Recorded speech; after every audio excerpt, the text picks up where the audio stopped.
I think I can begin to address some of the questions that Chris raised, but let me first of all thank everyone for coming. I second Chris's remarks that we have an awesome environmental community, and even though this room is filled, I know we have twice as many organizations out there who care about this issue, so I'm really, really thrilled that you're all here today, and we are absolutely going to need your help to make this happen. But Christophe and I are both very excited that indeed it is the mayor who came to us to say, you know, just very baldly, he would like our city to be the most sustainable city in the country. And I can tell you a little bit about where that came from, if you're interested. He is, you know, a person who's one of a number of executives that are part of the U.S. Conference of Mayors. There are a lot of great mayors doing great things all across the country, and some of the people that he most respects and thinks, you know, are doing great things, you know, had a chance to talk to him about what they were doing on sustainability.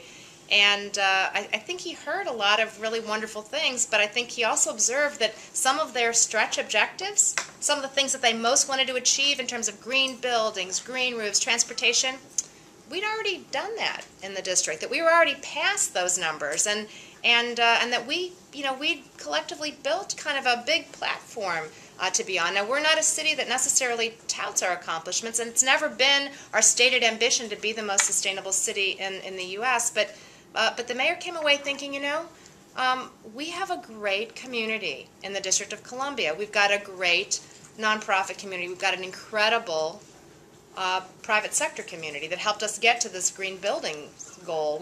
We have a, you know, we have a very motivated government. So what can we do? You know, could we develop a plan that would help us to become this most sustainable city? And not just for the bragging rights, but because for the mayor, sustainability is really about reducing the disparities in our city. It's really about building the economy of the future. So whenever we talk about it, about what sustainable might mean, and I glanced at the latest Wikipedia reference, and I actually worked on the President's Council on Sustainable Development back in the day in the Clinton administration, and swore I would never say Brundtland Commission again. I would never have to do that. But in fact, you know, that's a good definition. It's maybe not the right definition for the district, because I think whenever we talk about it, we have to talk about jobs. We have to talk about reducing our disparities. We have to talk about sustainability for whom. But I think it is important that that when the mayor talks about it, he's really looking to the future. He's really looking to make us a stronger, more competitive, more equitable and just place that, by the way, has a fabulous environment and a great quality of life. Those are the important things for him. So let me talk a little bit about this. I'm going to touch on both the background and what the roles are for the public sector, the private sector, for others, and also talk about how we've kicked things off in September and what we plan to do after that. I mentioned that we're a leader in many ways in areas that might be considered sustainability, green power purchases. You know, we had our 1 year. How many people were at the bike share party last night? Well, more of you should have been. It was really, really a great event, and this is an important thing to mention. I'm going to say something about bike share, that we could go in 1 year and have such a phenomenally successful program that wasn't expensive, that's become a model for other cities in the U.S. That is our role. That's the thing that we should be doing as a city. That should be our aspiration. And let me say one more thing about it. It's built on a colossal failure. Yay, our first bike share program, you know, which didn't work at all. But that's the city we want to be. We want to be the city audacious enough to try something and fail, learn from it, and do much better the next time. That's the kind of city we want to be. If we never fail, we're definitely not trying hard enough. You know, so we need audacious goals. Terry Bellamy announced yesterday that he was going to add another 765 bikes by the middle of next year for the bike share system, which almost doubles it. You know, which is just fantastic. So, you know, that's the kind of city we want to be. Those are the kinds of results that we've seen. You know, I mentioned recently the fact that in 2006 we had something like 9 LEED certified buildings in the District of Columbia, not very many at all, and we have more than 200 today. I mean, that's 5 years. You know, that's a phenomenal achievement. But that's the kind of momentum that we have in so many areas. Now, I'll confess we're also remedial in some things. Our water, you know, not so great, right? We could do a lot better on that, and we're gonna vault into the forefront with our new MS4 permit, like it or not. You know, we're gonna be, we'll have the strictest permit in the whole country. Like it. I'm just saying it's going to be an adjustment. We're not there yet. If it was easy for us to do those things, we would have already done them. So, you know, we're going to quickly move from the back of the pack to the front of the pack, and I hope we can do that in a whole bunch of areas. So, let me go on to say, in terms of the mayor's vision, he had us look at what other people are doing, right? Because lots of cities are doing things. He was inspired by what some of the other mayors were talking about. And from our perspective, what has worked in other cities who are making real strides is that they have a vision of where they're going. They've articulated some stretch objectives, and they're moving toward them. That they have dedicated staff who are working on it. That they've had extensive public outreach and buy-in, and that not just once, but this is something you need to continue to do. And that it has to be tied to budgets. You know, this has to become core of how we spend our money and how we invest, something that really frames what the city is investing in overall. And we need to be measuring our progress. We need to know if we're headed in the right direction or the wrong direction, and we need to be accountable for that progress. So the mayor asked the Office of Planning and the Department of the Environment to work together to lead this effort, but we can't do this alone. So we'll talk about what some of the other roles are. You know, here's another graphic, you know, with the 3 legs of the stool, and it's even more ambiguous maybe about what's what, but I am telling you that we never talk about this without talking about jobs and without talking about reducing disparities in the city, and there are plenty of disparities to reduce. We've identified some major topics that we're going to address in the plan. We don't want to constrain people. This start in September is really a blue sky phase. We want people to give us all kinds of ideas, and I'll talk about that in a minute. But the obvious things that we're going to need to address include climate and energy and water and waste and transportation and the built environment and nature and food and the green economy. But a cross-cut for all of these things is health and jobs. You know, every one of these areas is also going to be denominated by the jobs that are produced and by the health outcomes that are associated with it, because those are 2 of the biggest disparities in our city. It's also important to know that we're kind of at a major turning point. Many cities have looked at efficiency and thought that meant mechanization. You know, I use sometimes the example of St. Louis and their transit system. They don't have card readers. They have ticket takers. So they have people employed on the trains to make sure that... They have ticket readers. I mean, they don't take your ticket. No, they right. check to see if you have one. Pardon my imprecise language. Okay. But there are people, instead of machines, that are doing that work, and that was a choice that they made because they had high unemployment, and they toggled toward employment and away from mechanization. We face a lot of those choices in the District of Columbia. We might face it with respect to how we manage stormwater. We might face it with respect to how we treat our waste streams. There are things that we could do that are more automated, things that are more labor intensive, and so looking at that question is going to be a factor throughout our sustainability strategy.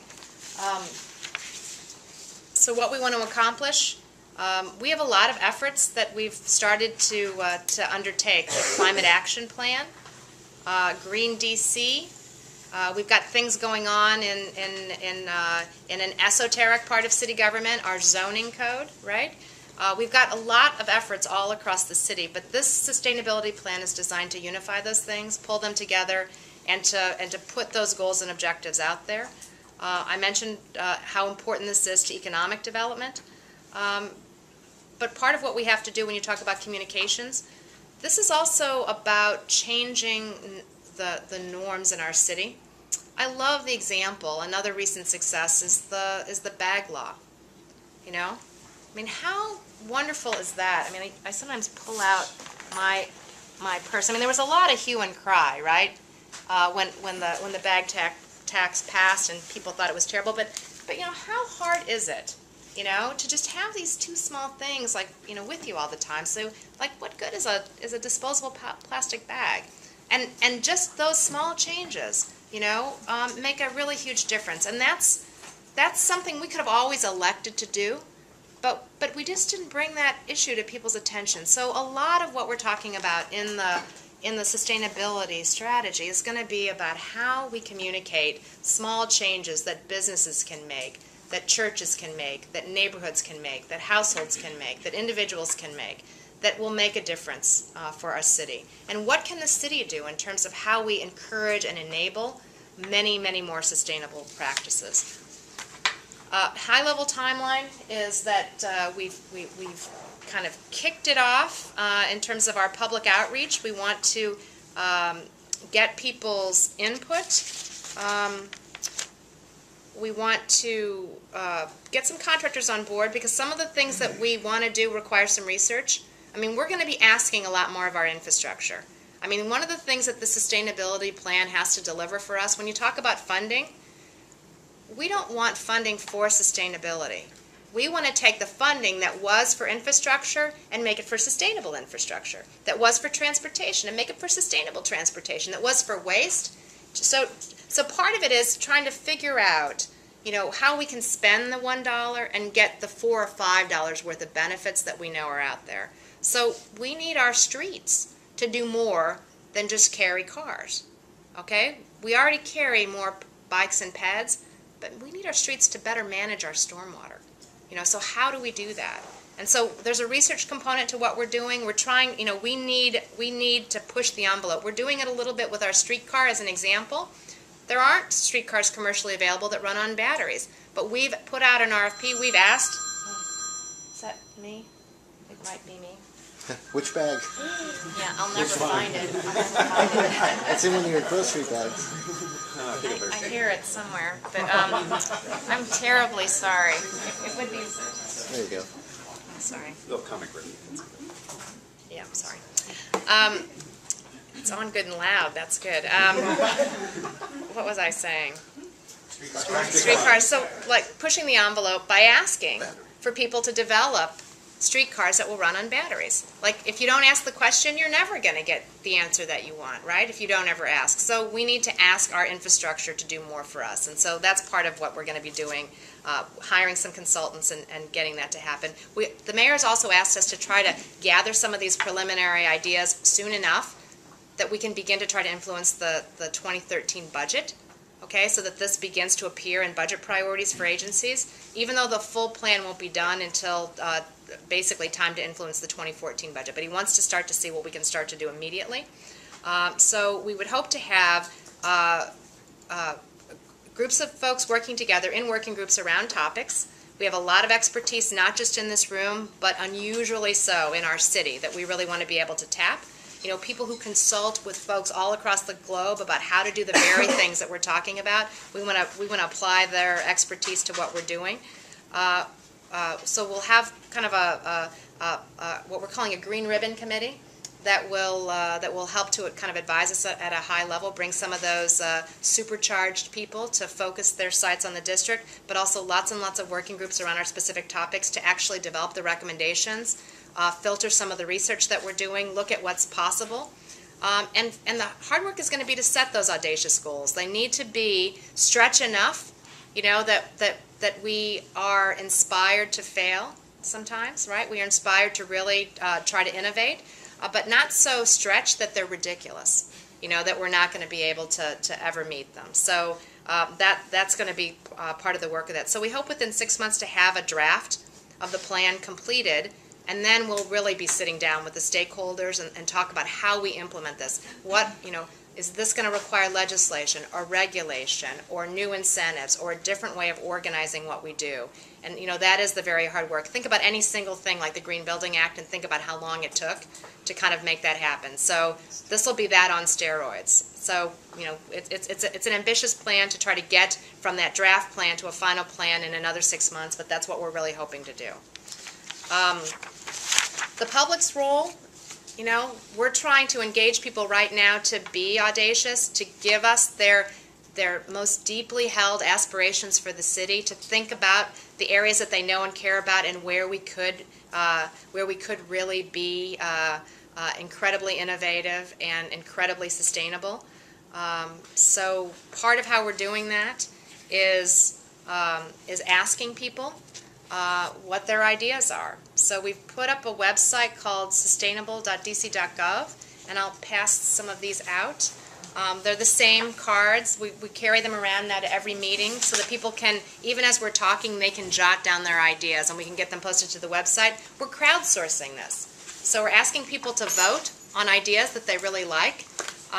We have 100 ideas already published to the website as of yesterday, but we gathered probably 200 more at the Capitol Bike Share event. So, I mean, we expect this to get really populated pretty quickly. They're not probably all unique ideas, so we'll try to nest them together. But you know, we're really trying to look for this early opportunity to get people's most ambitious ideas as we talk about what's practical, what's doable, what's achievable short and long term. You know, we might scale back from those most ambitious ideas, but we're at the phase, you know, give us your best shot. Give us the thing that if we had no constraints that you'd like to see the city arrive at. So this is one of the events that we've kind of posted on the website, but there are lots of discussions that we're hoping that people will have. I hope that all of you, as kind of thought and opinion leaders in your organizations and in the environmental community, turn around and go back to your organization, go back to your block, go to your church, you know, go to your book club and have a discussion about sustainability. Maybe it's a particular topic that you're interested in. Maybe it's food systems. Maybe it's energy. But to have that conversation, get people thinking about it, let them know what's going on, and that there's an initial opportunity to be involved right now, but that's going to continue on for the next year. And we're going to really roll our sleeves up and work together to develop a doable plan. So one of the other things that we've published is that green discussion guide. Can someone hold it up? Okay, so it basically tells you how to run a decent meeting and how you might lead a discussion of the kind I just talked about in a group to help raise out some ideas that we might be able to act upon. So that's also on our website that people can download, but we're hoping to get this conversation really rolling. We're starting in September, but we think this kind of blue sky is going to go on through October until our consultants are on board and we can start to do that research and start to take some of the ideas that have been put up and voted on and then begin to use them to organize our real planning work. That's it.